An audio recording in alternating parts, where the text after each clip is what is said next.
They have used hunger to control us for decades, but that era is over. Burkina Faso will feed itself with our hands, our land and our courage.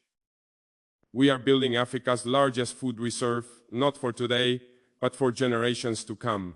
Let the world know we will never beg for food again. We are sovereign. We are ready. While the world watches wars, elections, and economic crashes, something revolutionary is happening in the heart of West Africa. A bold leader, a forgotten nation, and a future that refuses to starve. Welcome to Africa Today TV, your #1 source for unfiltered, unapologetic stories about Africa's transformation.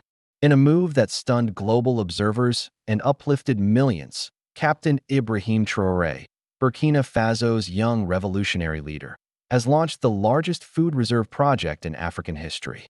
Not just a warehouse or a temporary grain bank.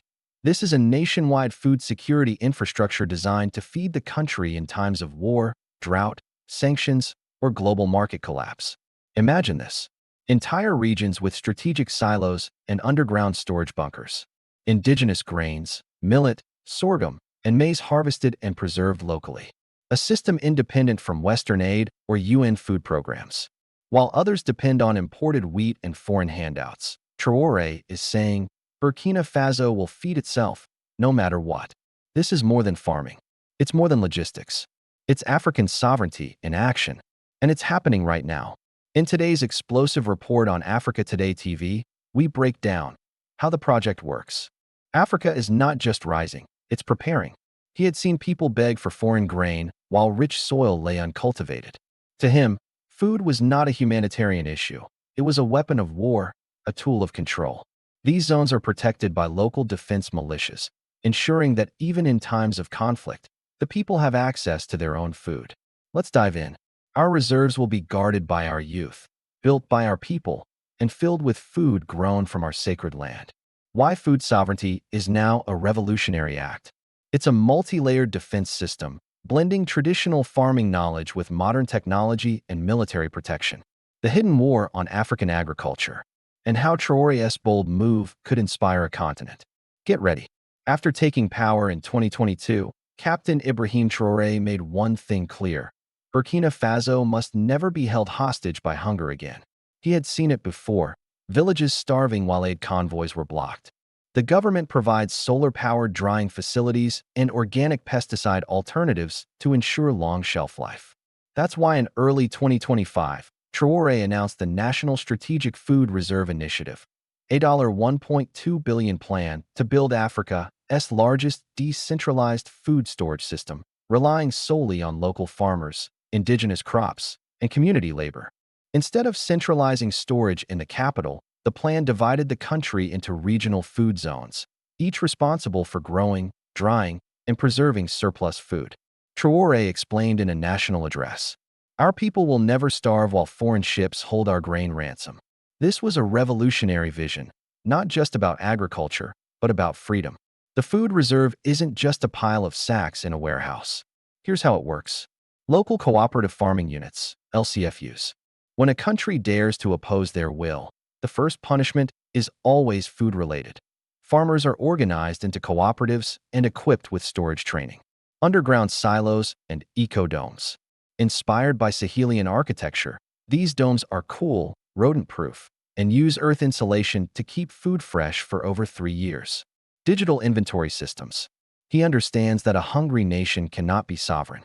And so, food has become the front line of the independence war. Each storage unit is registered on a blockchain-based platform, ensuring transparency, anti-corruption, and traceability. Every bag is counted, and every gram matters. But they do not control our will. From now on, we shall feed ourselves or die trying. In Niger, local leaders have visited reserve sites to learn about Traoré's methods. Even in Guinea, talks have begun for regional food trade alliances. Food Security Militia, FSM. Units of trained citizens, often former volunteers in the National Defense Force, guard the reserves. Their mission? Protect the food, protect the future. Mobile distribution units.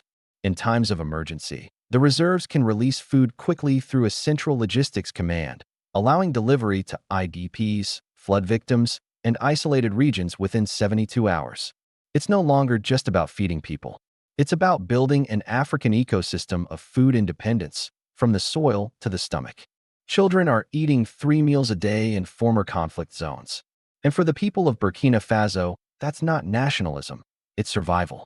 If even 5 African countries replicate what Traore has done, that figure could be slashed in half. No more handouts from those who once stole Africa's wealth. Most African countries import up to 80% of their wheat and depend on international food aid. Burkina Faso was no exception until now.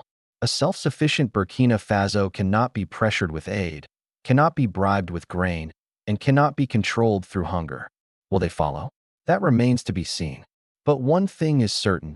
By building Africa's largest food reserve, Ibrahim Traoré has declared war on a silent colonizer: food dependency. Western powers have long controlled African nations not just with guns or banks, but with bags of rice and barrels of oil. Grain exports are blocked. Aid is paused for review. Loans for fertilizer are denied. This is what Traoré is fighting against. He stated in a cabinet meeting, "They control our ports, our currencies, and our wheat." This message has resonated across West Africa. In Mali, farmers are now replicating the model, supported by Burkina Faso's Ministry of Agriculture. It's no longer about Burkina Faso alone. It's about a continental wave of food sovereignty. You would think such a groundbreaking initiative would dominate headlines in Paris, London, or Washington. But the silence is deafening. Western media has barely reported on the food reserve. Why? Because it challenges the core of their influence in Africa. Some outlets have even criticized Traoré's reserve, calling it militarized food hoarding or unsustainable nationalism. One U.S. official anonymously stated, "Food independence sounds nice, but without foreign investment, it's just an illusion." But on the ground, the reality is clear. Villages are storing surplus grain for the first time in generations.